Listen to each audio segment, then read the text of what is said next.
میرے پیارے پردھان منتری جی، میرے پیارے گرہ منتری جی، اس دیش کی محبت اب مسلمانوں کے دل سے نہیں نکلتی ہے۔ مجھے کیوں کیمپوں میں ڈالنے کا سپنا دیکھ رہے ہو؟ مجھے کیوں بھارت سے نکالنے کا خواب دیکھ رہے ہو؟ ہم نے تمہارا کیا بگاڑا ہے؟ ہم نے تمہارے ساتھ کون سی گستاخی کی ہے؟ اس دیش کو آزاد کرانے میں ہم نے بھی خون بہایا ہے، ہم نے بھی قربانیاں دی ہیں۔ ہماری آواز اویسی نہیں ہے، ہماری آواز مہاتما گاندھی ہے جو راج گھاٹ پہ سوئے ہوئے ہیں، ہماری آواز بابا امبیڈکر کا قانون ہے، ہماری آواز اس دیش کا سمویدھان ہے۔ میرے گرہ منتری جی، مودی جی، بڑے پیار سے کہتا ہوں، ہماری آواز ویر عبدالحمید کی چھاتی سے ٹپکتا ہوا وہ لہو ہے جس کا ایک ایک قطرہ بھارت زندہ باد کے نعرے لگا رہا ہے۔ ہمیں اس دیش سے نکالنے کا سپنا مت دیکھو، اس دیش کے ہم ناگرک ہیں، وطن کی محبت ہمارے دل سے نہیں نکل سکتی ہے۔ یہ بھارت ہمارا ہے، یہ دیش ہمارا ہے، ہمیں اس دیش میں ہی رہنا ہے، اس دیش کے ہم ناگرک ہیں۔ ہمیں اس دیش سے نکالنے کا سپنا پلیز پلیز آپ سے گزارش کر کے کہتا ہوں، پلیز اس دیش سے نکالنے کا سپنا مت دیکھیے۔ یہ ہمیں سبق محمد رسول اللہ نے سکھایا ہے۔ مکے میں جانے کے بعد بھی سوتے ہیں تو مدینے جانے کے بعد سو رہے ہیں تو چہرہ مکے کی طرف کر رہے ہیں، پوچھنے پر کہہ رہے ہیں کہ وطن کی محبت ہمارے دل سے نہیں نکلتی ہے۔ ہمارے نبی نے وطن کی محبت کا سکھائی ہے، ہمارے نبی نے دیش سے پیار کرنا سکھلایا ہے، ہمارے اسلام نے ہمیں جس ملک میں رہو اس کے قانون کو فالو کرنا سکھلایا ہے۔ پھر ہمارا جرم کیا ہے؟ ہماری غلطی کیا ہے؟ آخر پھر آپ نے ہندو کا نام لیا، جینی کا نام لیا، بدھ کا نام لیا، عیسائی کا نام لیا، پارسی کا نام لیا۔ آخر تھوڑا سا اور بڑے ہو جائیے، قد اپنا اونچا کیجئے۔ گرہ منتری جی، آپ بہت بڑی پوسٹ پر ہیں، بڑا دل دکھائیے اور اس میں مسلمان کا بھی نام جوڑ دیجئے، آپ کی عزت بڑھ جائے گی، آپ کا مقام اور اونچا ہو جائے گا، آپ کا قد اور اونچا ہو جائے گا۔ آپ کے ایسا کرنے سے آپ کی شان گھٹے گی نہیں، آپ کی شان اور اوپر ہو جائے گی، آپ کی شان تھوڑی سی اور بڑھ جائے گی۔ یہ کلیجہ محمد رسول اللہ نے کر کے دکھایا، ایک ایک کو معاف کرتے چلے گئے کہ ایک اور آیا، آپ نے کہا تم کون ہو؟ کہا اللہ کے نبی میرا نام مت سنیے، کل نام تو بتانا پڑے گا۔ کہا مت سنیے میں بھی مجرم ہوں، کہ نام بتاؤ۔ آپ نے کہا بتاؤ، اس نے کہا میرا نام ہے ہبار ابن اسود۔ آپ نے کہا کون ہبار؟ کہا اللہ کے نبی یاد نہ ہو تو میرا جرم یہ ہے کہ میں نے آپ کی بیٹی کو تیر مار دیا تھا، پیٹ اس کا پھٹ گیا تھا، بچہ زمین پر گر گیا تھا۔ آپ کے داماد علی آپ کی بیٹی زینب کو اپنے ہاتھ میں پکڑ کے ایسی حال میں مدینہ لے گئے تھے، اور وہاں جا کر جب اس کو پتا چلا کہ پیٹ کا بچہ ضائع ہو گیا تو صدمہ برداشت نہ کر سکی، انتقال کر گئی۔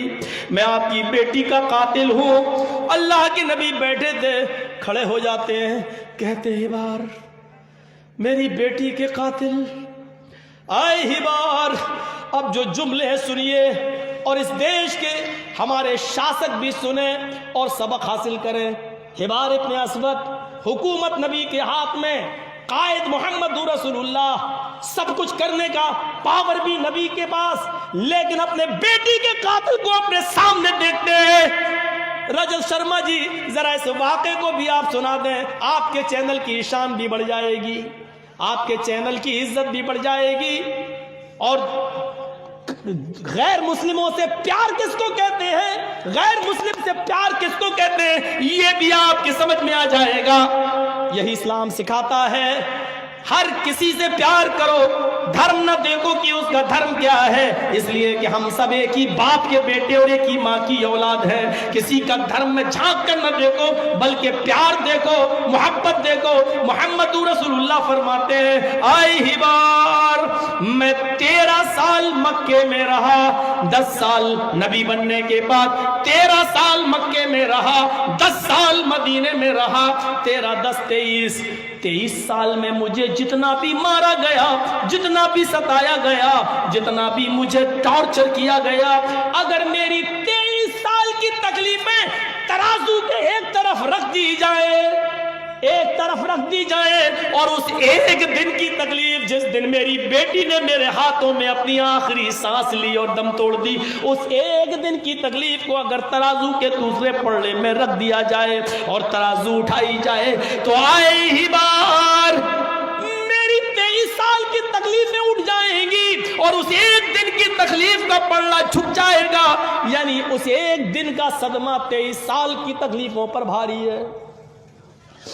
لیکن اے احبار، میری چوکھٹ پہ معافی کا سوال کرنے والے اے احبار، جا جا جا، میں نے تجھے بھی معاف کر دیا۔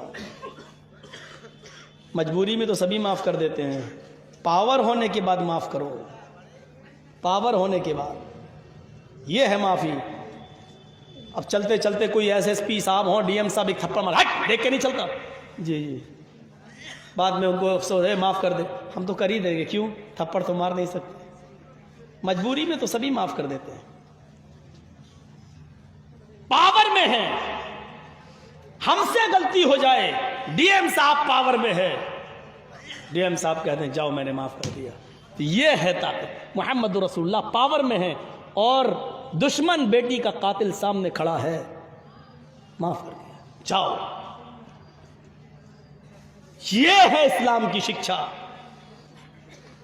یہ تعلیم دیکھنے کے بعد کیا کوئی ہے ڈینمارک کا کارٹونسٹ جس نے کارٹون بنایا تھا ہمارے نبی کو دہشت گرد بنا کر، پگڑی اور ہاتھ میں تلوار ہے اور پگڑی کے نیچے بم دکھا کر یہ ثابت کیا تھا کہ اسلام کا گائیڈ محمد آتنکوادی تھا؟ میرے بھائیوں، ایسا ثابت کرنے سے پہلے اور ایسا کارٹون بنانے سے پہلے یہ زمین پھٹ جاتی اور ڈینمارک کا وہ کارٹون دھس جاتا اس زمین کے اندر۔ کیسی شخصیت کے اوپر انگلی اٹھا رہا ہے اور کارٹون بنا رہا ہے،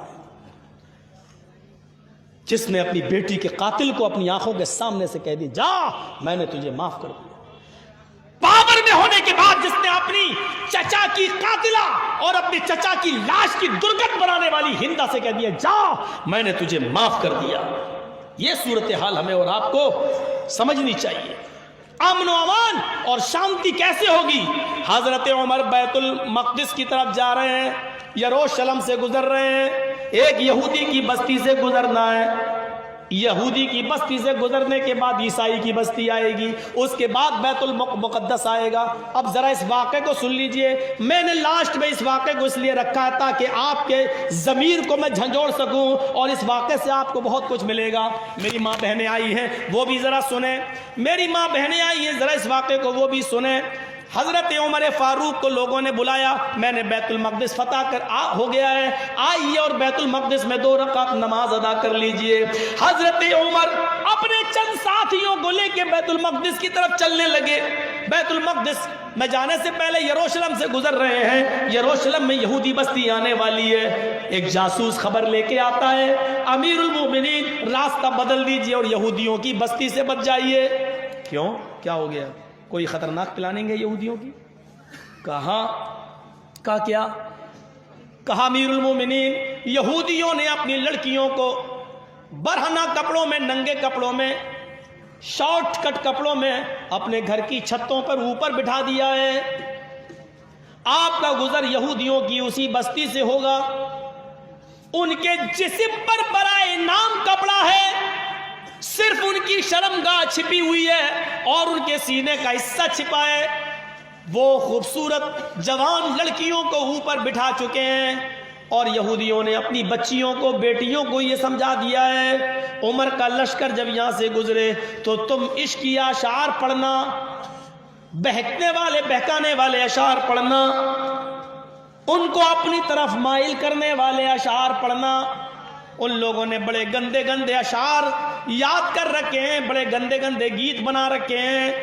مجھے ڈر ہے آپ کے ساتھی جب اس راستے سے گزرے تو کسی کی سریلی اور میٹھی آواز اور کسی کے چہرے کی دمک و چمک اور حسن و جمال کہیں آپ کے کسی ساتھی کا ایمان خراب نہ کر دے، اس کے ایمان میں لرزہ پیدا نہ ہو جائے، کہیں وہ بہک نہ جائے۔ یہودیوں نے اپنی بیٹیوں سے یہ بھی کہہ رکھا ہے اگر کوئی ایک عمر کا ساتھی تمہیں بلائے، اشارہ کرے تو منع مت کرنا، وہ تمہاری عزت و آبرو سے کھیلے تو